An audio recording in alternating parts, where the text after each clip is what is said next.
So you wake up tired, or you're having trouble falling asleep? If so, then this segment is certainly for you. We welcome in Doctors Sriharsha Vajjala from the Sleep and Insomnia Center and Patricia Borman from the Memory Disorder Center. Thank you guys so much for being here. I myself have sleep apnea and have to wear the CPAP machine to go to bed and to sleep. But sometimes I do wake up tired. So thank you so much for being here, and I know people suffer from it. Let's start off by asking, how many hours of sleep do we need, and how does that change as we age? Sure, John. Thank you for having us here.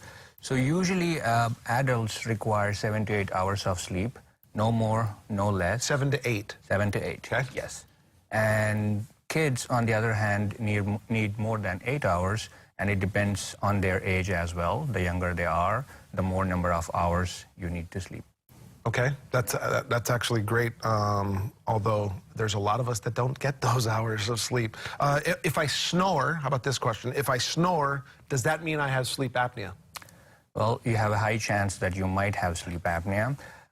Just to tell you some numbers, 40 to 45% of men snore, and 20 to 30% of women snore, and a third of them have sleep apnea. Okay. So it is very important that if you snore, you talk to your doctor about this, or seek to see a sleep professional.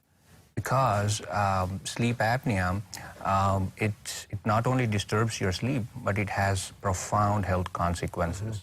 It can affect your heart health and your memory as well. So it is very important to talk to your doctor if you snore. So snoring, sleep apnea, just to throw it back out there, affects heart health and brain health. And brain health. How do I get a better night's sleep then? I'm sure a lot of people want to know the answer to this. I found it interesting to learn that we actually need to train ourselves to sleep. Okay. I think of it as a recipe, that if you try to make a cake without a recipe, it might not be the best cake. Yeah. But there are definitely specific steps. Right, Dr. Vajjala? Yes, I totally agree. Just a few important things. The most important thing that I tell my patients is try to not use bedroom for anything else other than sleep or sexual activities. Okay. Your bedroom should be a sleep sanctuary. As soon as you enter the bedroom, your brain should start thinking about sleep. Okay. You start playing on your phone or watch TV or work on your computer, that association is gone and you cannot fall asleep.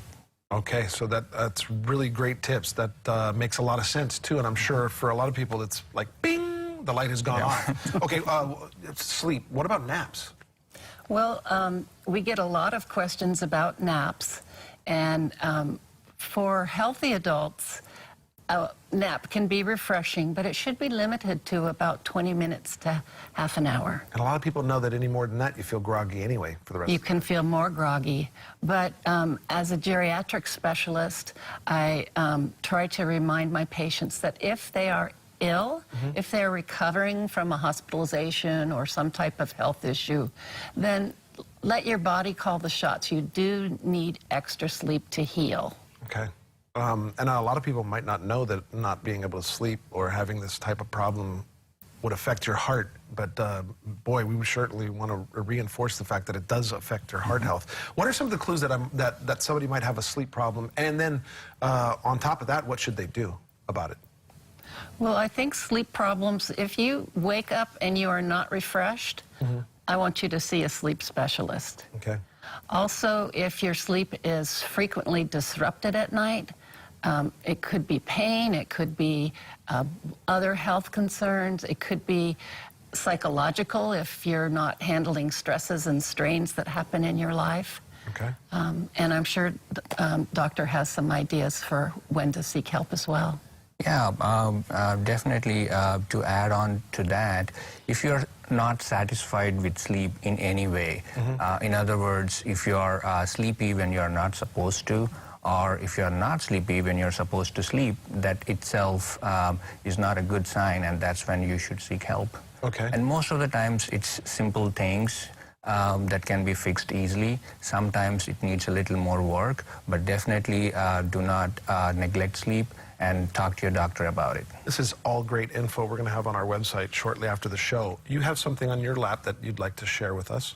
Yes, my specialty in the memory clinic is dealing with very many seniors in our community, and I wanted to be sure to share this booklet called Senior Information and Assistance, and it's a wonderful compendium of resources in our community for the kupuna, and it's so helpful. I give out boxes and boxes and boxes, so it's a very nice resource for the older population. How can somebody get something? How can they get that from you? Well, there's many stores that have it. It's printed by the Mayor Kirk Caldwell and published as a public service for Hawaii.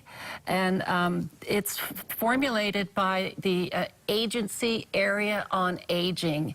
And every geographic section of our country has an area agency on aging to support services and resources for the elderly. Thank you guys so much for being here. I appreciate it. And so does our viewers. There you see some information on how you can get a hold of the doctors and find out a little bit more.